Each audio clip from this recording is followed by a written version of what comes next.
Joining me now is Katie Hobbs. She's currently the Secretary of State for Arizona. She's also the state's Democratic nominee for governor. Good to see you. Thank you for being with us. It's hard to talk about Arizona. It really is, because you have your opponent's not going to like that I say this, but you have a clown car of candidates running, and it would be funny, except that if they win, this could be the undoing of American democracy. You're not wrong. There is so much at stake this election. The good news is that we're winning this race. I've been ahead in every credible poll. And I think it's because my opponent has spent her entire campaign doing nothing but spewing these crazy conspiracy theories about the election, about COVID, about so much more, and not listening to what Arizonans want, the issues we're concerned about, and talking about how we can tackle these challenges together. We're putting forward comprehensive solutions, and my opponent is still focused on the 2020 election. So we have a great chance to win this race, but it's going to be tough, and I need folks to join me at katiehobbs.org.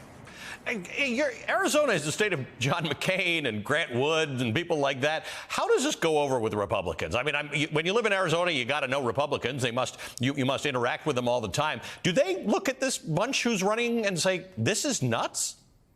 Well, there certainly are a lot of them that are doing that. And as soon as Kari Lake clinched the nomination, she ran off to CPAC in Texas and mimicked a stabbing motion while she gleefully rejoiced about driving a stake through the heart of the McCain machine in Arizona. That is not how you win over these moderate Republicans or independent voters and show that you're willing to bring people together to solve our challenges.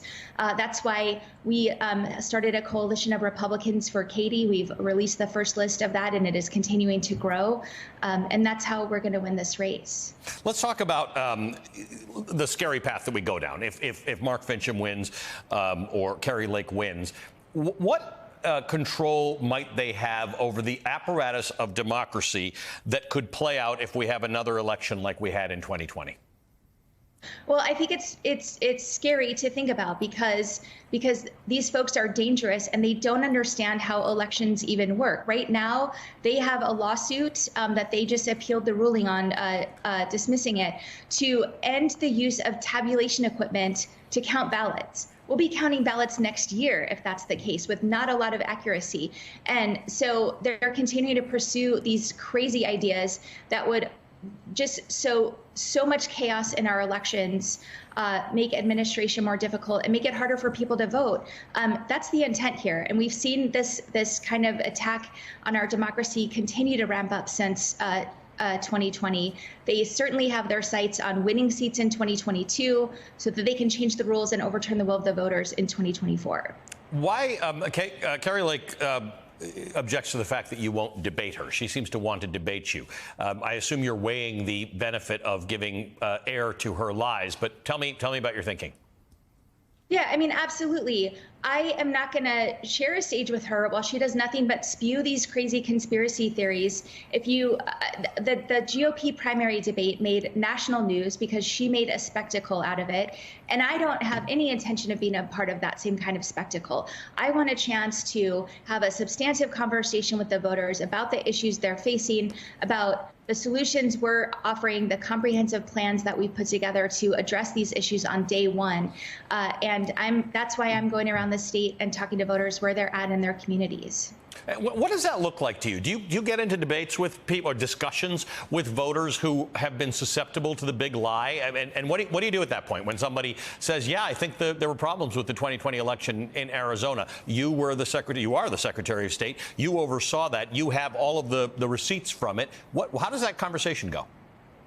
Well, I've been having those kind of conversations since the 2020 election. Usually it's by hecklers interrupting me to try to get their point across.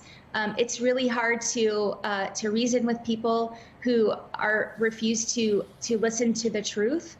But I'm going to keep telling it. And if folks want to see the light and come over, that is great.